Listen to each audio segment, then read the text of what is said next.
మాజీ మంత్రి దివంగత నేత గాలి ముద్దుకృష్ణను నాయుడు 29వ జయంతిని ఘనంగా నిర్వహించారు. ఈ సందర్భంగా నగరి, పుత్తూరు, విజయపురం మండలాలలో ముద్దుకృష్ణమ నాయుడు కాంస్య విగ్రహాలను నగరి ఎమ్మెల్యే గాలి భానుప్రకాష్ ఆవిష్కరించారు. నియోజకవర్గంలో ముద్దుకృష్ణమపై అభిమానంతో 3 చోట్ల విగ్రహాలు ఏర్పాటు చేశారు. ఏడాది కాలంలోనే నియోజకవర్గంలో 100కు పై కొత్త రోడ్డు వేసినట్టు తెలిపారు. త్వరలో నగరికి కంపెనీలు వస్తాయన్నారు గాలి భానుప్రకాష్ చెప్పారు.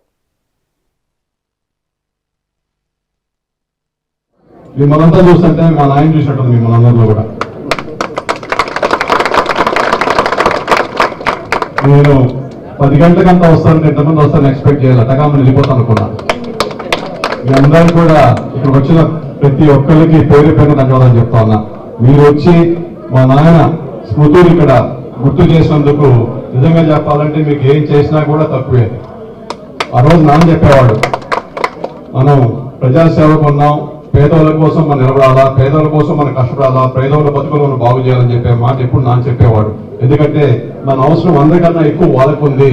వాళ్ళ బతుకులు మనం మార్చాలి, వాళ్ళ పిల్లలకు చదువు చెప్పాలి, వాళ్ళని ప్రయోజకులు చేయాలని చెప్పే మాట ఎప్పుడు నాన్న చెప్పేవాడు. దానికే నాన్న 80 సంవత్సరంలో మంత్రి అయినప్పుడు, విద్యామంత్రి అయినప్పుడు గ్రామీణ ప్రాంతాల్లో అన్ని చోట్ల కూడా స్కూల్ పెట్టారు. ఇంతకుముందు ఎప్పుడు లేదు. ఏదైనా స్కూల్ పోవాలంటే 5 కిలోమీటర్లు, 10 కిలోమీటర్లు, 15 కిలోమీటర్లు పోవాల్సిన పరిస్థితి ఉండేది. అలాంటివి నాన్న వచ్చినాక ఏ ఊర్లో స్కూల్ ఆ ఊరు స్కూల్ అంటే విద్యనే వాళ్ళకి తీసుకొచ్చారు. ఇవాళ అమెరికాలో ఉన్నారు, బాంబేలో ఉన్నారు, బెంగళూరులో ఉన్నారు, చెన్నైలో ఉన్నారంటే అవన్నీ కూడా ఆ రోజు ఆ స్కూల్ పెట్టిన విద్యాదానమే. ఇవాళ మనం చాలా మంది ప్రయోజకులు అయ్యారు. మిమ్మల్ని చూస్తుంటే మా నాయన